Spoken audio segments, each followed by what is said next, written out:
Hi friends, my name's Beth. Welcome to my Yummytown. And today we'll be making my favorite dish of all time, the Sichuan style upside down steamed pork belly, aka xiao bai.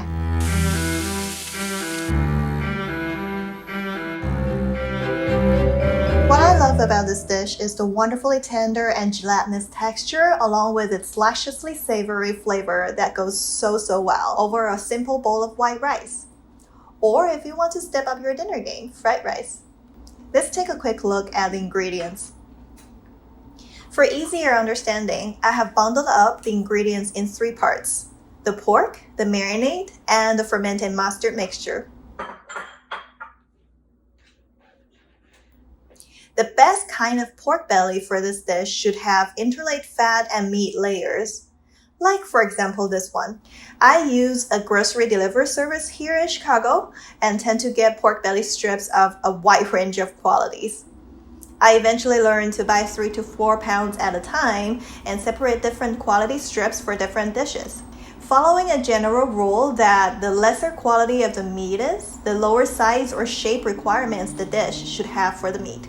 For example, the Shanghai-style red braised pork belly requires individual pieces to be 1.5-inch cubes. For that dish, I can use a lesser quality of pork belly. There's an ingredient that I have left out, honey. Don't get me wrong, I love you guys, but I'm actually talking about the ingredient honey here. I use it for a coloring process for the rind that is not really necessary, but once done right, could produce an elevated presentation for the dish. We'll talk about it later. So before cooking, you should also prepare a smaller bowl for steaming and a bigger bowl for the plating. Once the dish is ready, you'll be making this motion to flip the bowls and move the food from one bowl to the other. You can practice a little ahead of time. Make sure though you have good grip wearing your mittens too, because the steaming bowl will be hot and likely wet and slippery. Let's get the cooking started. The first step is to dry sear the pork rind till blistered and lightly charred.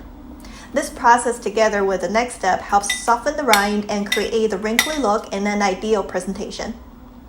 Use medium heat and a non-stick pan. Arrange the pork so that the rind is in contact with the pan.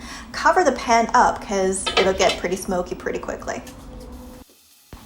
Traditionally, the pork rind is torched till completely blackened, then scrubbed and rinsed, primarily to remove stubborn residual hair.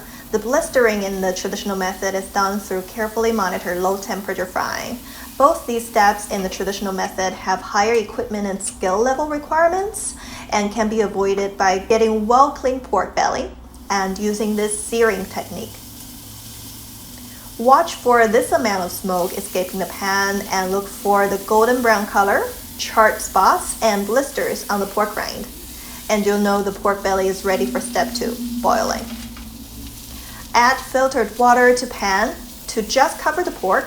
Cover the pan up and boil at medium heat for about 40 minutes. While the pork boils, let's prepare the fermented veggie mixture. Bring the wok to high heat, heat up the oil. Stir in first the fermented veggies and then the spices. Stir for about 1 minute or till the moisture in the fermented vegetable is visibly reduced. I actually saved about 20 grams of fermented veggies aside to make duck egg fried rice you saw at the beginning of the video. I guess I'm stepping up my dinner game tonight. Once the pork is done boiling, you can choose to brush the rind with honey and sear with oil till blistered. This process helps to better color the rind with an intense reddish brown color in the final presentation. Or else you can skip the step and move on to slicing the pork into even-length, half-centimeter wide slices. I'm not very good with knife work, so in order to get a somewhat uniform look in the final presentation, I figured out a way to lay the pork belly strips sideways and cut into the strips laterally from the rind side in with a sharp knife. This way, even if I cannot control the direction of my knife very well and ended up with an uneven piece, the rind side will still look perfectly thin and pretty. Next up, arrange the pork belly slices into a deck like cards and lay them into the cooking bowl rind side down. Pour in the marinade and then cover the bowl to the top with fermented mustard mixture. Then we need to heat up a lot of water till the water is boiling.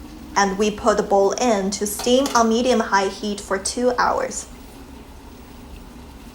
Now we wait. Now the moment of truth. Remember the motion we practiced earlier? Here we go.